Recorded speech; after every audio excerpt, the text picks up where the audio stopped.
خاک کربلا، امام کی روایت کو کوٹ کرتے ہوئے کہ جب تمہارے گھر میں کسی نومولود کی آمد ہو،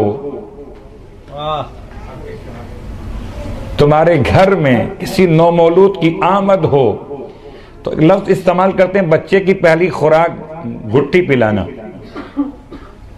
یا تالو اٹھانا، سلام ہو ذات معصوم پر۔ فرمایا ہمارے شیعوں کی پہچان یہ ہے، حنکو اولادکم، تم تہنیک کرو اپنی اولاد کی، پہلی خوراک دو اسے۔ کس کی خوراک دو؟ خاک کربلا کی۔ روکے رہیے گا کہ وہ خاک اصلی کہاں ہے؟ شیطان نے ورغلایا، یہ تو باہر پڑی مٹی ہے۔ حیرت ہے، زمزم پانی بھر کے لاتے ہو، نہیں پوچھتے اصلی کہاں پر ہے، یہاں پوچھتے ہو مٹی اصلی کہاں پر ہے۔ سنیے، اگر اس سے مراد قبر حسین کی مٹی ہو تو ناممکن ہے۔ اور کیا یہ ممکن ہے قبر حسین کی مٹی اٹھائی جائے اور قبر آہستہ آہستہ مٹی اٹھاتے اٹھاتے اوپر سے مٹی ختم؟ آیا ممکن ہے؟ کہ نہیں، وہ علامت یہ نہیں ہے، علامت یہ ہے کہ وہ سرخ ہو جاتی ہے۔ اب آپ لے جائیں اس کو تجربہ گاہ کے اندر، 10 محرم ہے، تقریباً 2:30 سے 2:45 بجے دن کا ٹائم ہے، کہ اب دیکھو مٹی سرخ ہو گئی تو اصلی ہے، اور نہیں ہوئی تو نقلی۔ یہ مطلب ہوا نا، سرخ ہو گئی تو اصلی، نہیں ہوئی تو الوات پڑھے محمد والے بڑے آرام سے۔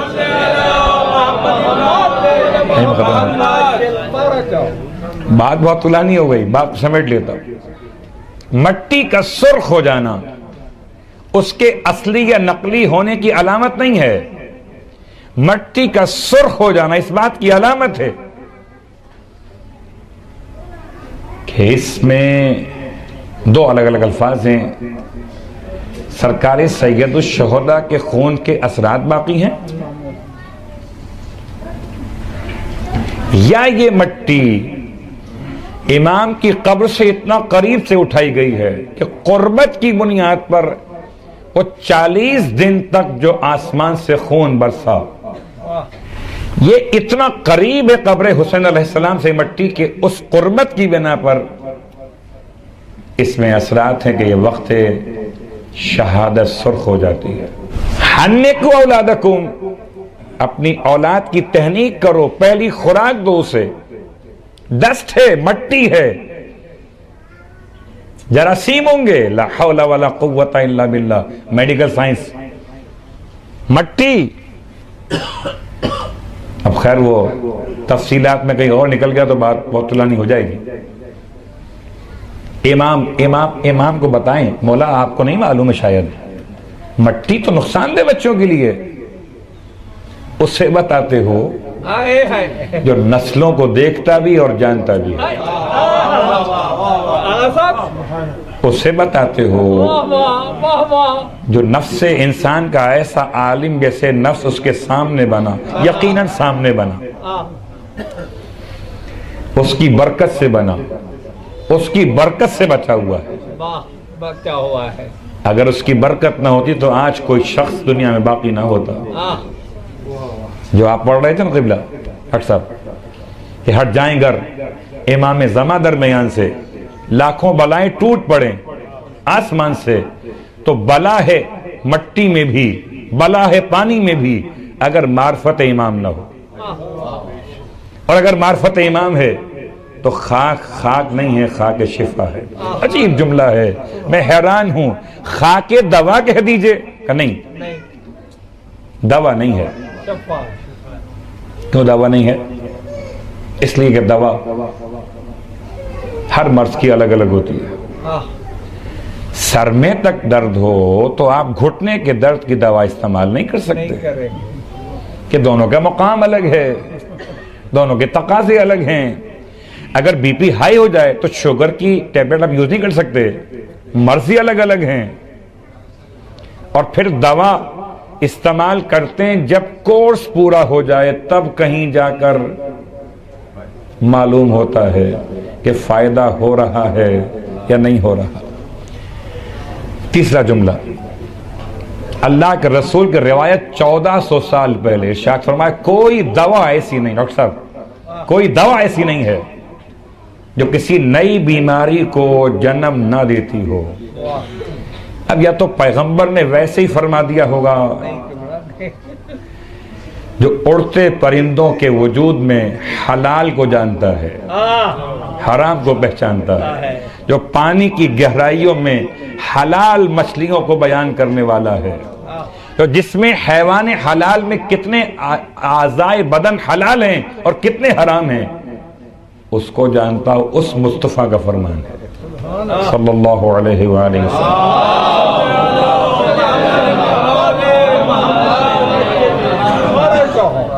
کوئی دوا ایسی نہیں ہے، کوئی دوا، کوئی طریقہ علاج جو آپ نام لیجئے گا، آپ کے جو علم میں ہیں، ایلوپیتھک ہو، ہومیوپیتھک ہو، ہربلس ہو، جو بھی ہو آپ کے علم میں، کوئی طریقہ علاج میں کوئی دوا ایسی نہیں ہے اس کے سائیڈ ایفیکٹس نہ ہوں۔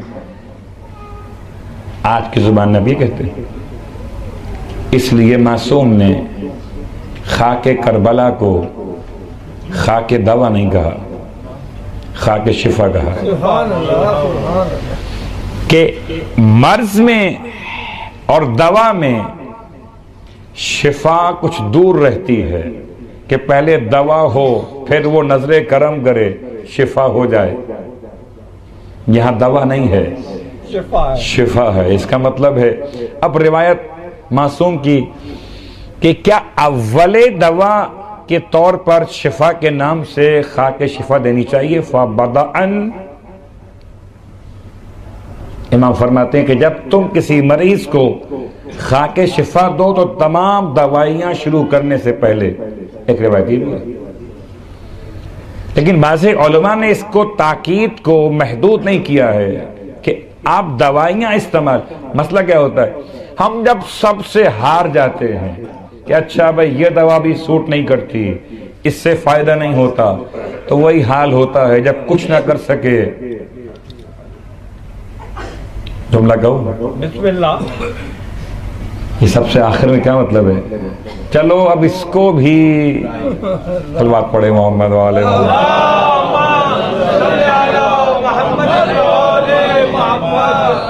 لاجک تو نہیں ہے کوئی، یہ مٹی ہے، وہ مٹی مٹی ہے، کتنی قیمتی کیوں نہ وہ مٹی سونا نہیں بن سکتی، اور سونا کتنا سستا کیوں نہ وہ مٹی نہیں بن سکتا۔ یہ مادیات کی باتیں قبلہ، معنویات کی نہیں ہیں۔ یہاں تو مٹی سونے سے افضل ہے۔ جو سونا اور چاندی بناتی تھی فضہ، اس سے پوچھئے کہ خاک کربلا کیا ہے؟ تو خاک کربلا کے استعمال کے مقامات میں پہلا مقام، آپ داہنے کان میں اذان کہیے، بائیں کان میں اقامت کہیے، اذان و اقامت سنا کے بنائیے نمازی، اور کربلا کی خاک چٹا کر بنائیے غازی، کہ بچپن سے نمازی بھی ہو جائے اور غازی بھی ہو جائے۔ یہ دونوں باتیں آپس میں بہت میچ کرتی ہیں۔ اور پھر دوسرا مقام جہاں استعمال کرنا ہے،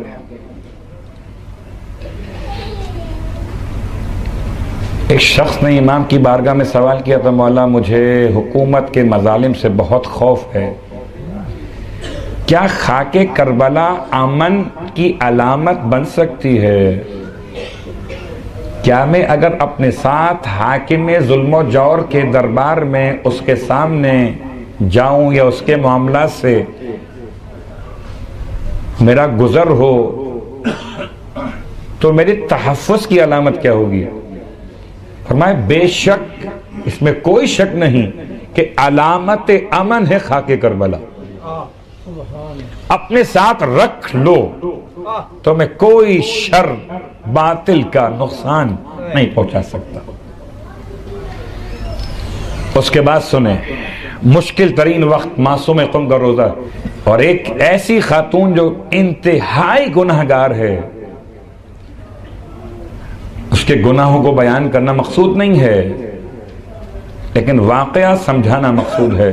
انتہائی گناہگار ہے، اور اس نے اپنے نجس ہاتھوں سے، کہہ لیجئے نجس ہاتھوں سے اس نے معصوم قوم کی جالی کو پکڑ لیا، تھام لیا، اور خدا نے کچھ دکھانا مقصود تھا عبرت کے لیے۔ اس کے ہاتھ وہاں پر ایسے آ کر رک گئے جیسے چپک کے رہ گئے ہوں۔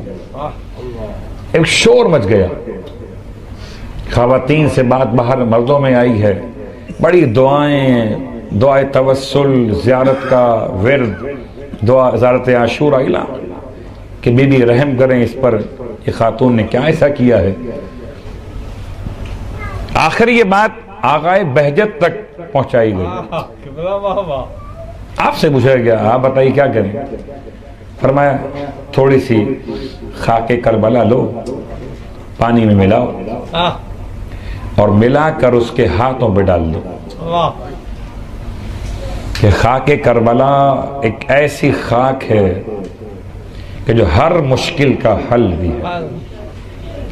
جیسے ہی ڈالا گیا اس کے ہاتھ زری سے جدا ہو گئے۔ اب چونکہ بات جب اس حد تک آ پہنچی ہے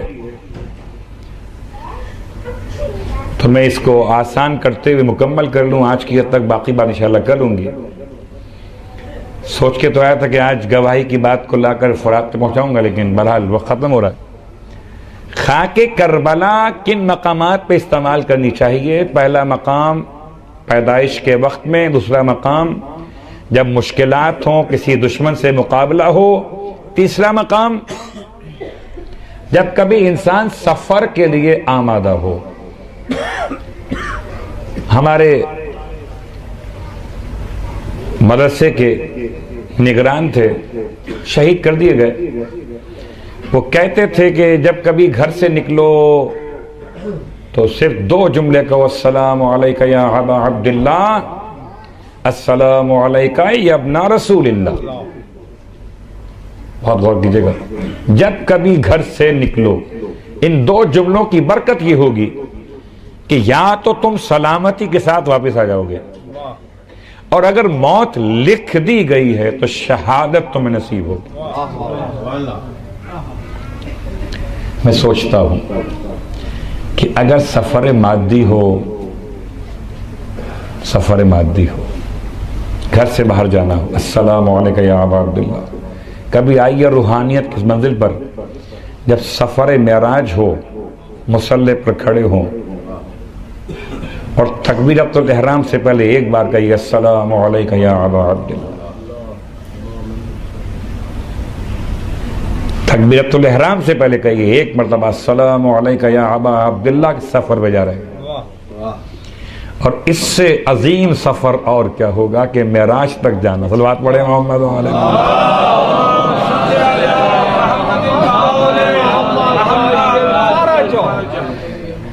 تو سفر کربلا اپنے مقام پر، ہر سفر کے لیے خاک کربلا۔ خاک کربلا کا استعمال سجدگاہ کے طور پر بھی، بیمار کو شفا یابی کے لیے، اور امام فرماتے ہیں حرام ہے شفا کے علاوہ کسی اور ارادے سے خاک کربلا کھانا ایسے ہے جیسے ہمارا گوشت کھا لیا ہو۔ اس کا مطلب کیا ہوا؟ دو جملے فقہا نے بیان کیے، خاک کربلا کا احترام واجب ہے، مستحب نہیں۔ خاک کربلا کی توہین حرام ہے، مکروہ نہیں۔ امام کے اپنے الفاظ، اتنے سخت الفاظ، شفا کی نیت کے بغیر ایسے ہی انجوائے کرنے کے لیے چلو ثواب مل جائے گا، نہیں، حرام ہے۔ اور اتنا بڑا جملہ امام کا، فرمایا جیسے ہمارا گوشت کھا لیا۔ اور بس عزیزو، خاک کربلا ہے، ایک ایسا شخص ہے اس نے وصیت کی ہے کہ مجھے نجف میں مولا کے جوار میں دفن کیا گیا۔ باقی باتیں کر میں چھوڑتا ہوں۔ آج کی حد تک بات مکمل کرتا ہوں۔ یہ رہنے والا کہاں؟ بصرہ کا ہے۔ بصرہ میں اس نے اپنے اعزہ سے وصیت کی، مجھے نجف میں مولا کے جوار میں دفن کیا۔ انتقال ہو گیا، ورثہ میت کو لے کے چلے، امام حالت خواب میں اپنے خداموں کے پاس پہنچے، فرمایا خبردار بصرہ سے آنے والے تاجر کی میت کو میرے حرم میں دفن ہونے کی اجازت نہ دینا، وہ یہاں کا اہل نہیں ہے۔ اللہ اکبر، سمعا و طاعتاً، خدام کہتے ہیں مولا ہم حاضر ہیں، اس کو یہ دفن نہیں ہونے دیں گے۔ لیکن وہ میت نہیں آ سکی، تاخیر ہو گئی، اور اب امام پھر خواب میں آئے، خداموں سے کہتے ہیں ہم نے جو منع کیا تھا اس میت کے لیے، اب ہم تم سے کہتے ہیں اگر وہ اب میت آئے تو اسے میرے حرم میں احترام کے ساتھ دفن کر دینا۔ اور کسی کی ہمت نہیں امام سے پوچھے، خداموں نے پوچھ لیا مولا سے، مولا غلاموں کا سوال ہے، ایسی کیا بات ہو گئی ہے کہ 2 دن پہلے آپ منع کر رہے تھے، آج کہتے ہیں دفن کر دیں؟ فرمایا کہ اسے اس کے لواحقین جب لے کے چلے تو راستہ جو اختیار کیا، وہ اختیار کیا جو کربلا سے نجف آتا ہے، اور اس کی جب میت کو کربلا سے گزارا گیا تو کربلا کی مٹی دھول جو ہوا سے اڑ رہی تھی وہ اس کے کفن میں گر گئی، اور خدا کو یہ بات کیسے قبول ہو، اس کی رحمت کو جوش ہوا کہ اگر کربلا کی مٹی کفن پہ پڑی ہوئی ہے تو اس کے وہ سارے گناہ بخش دیے جو خدا سے معاملہ سے متعلق تھے۔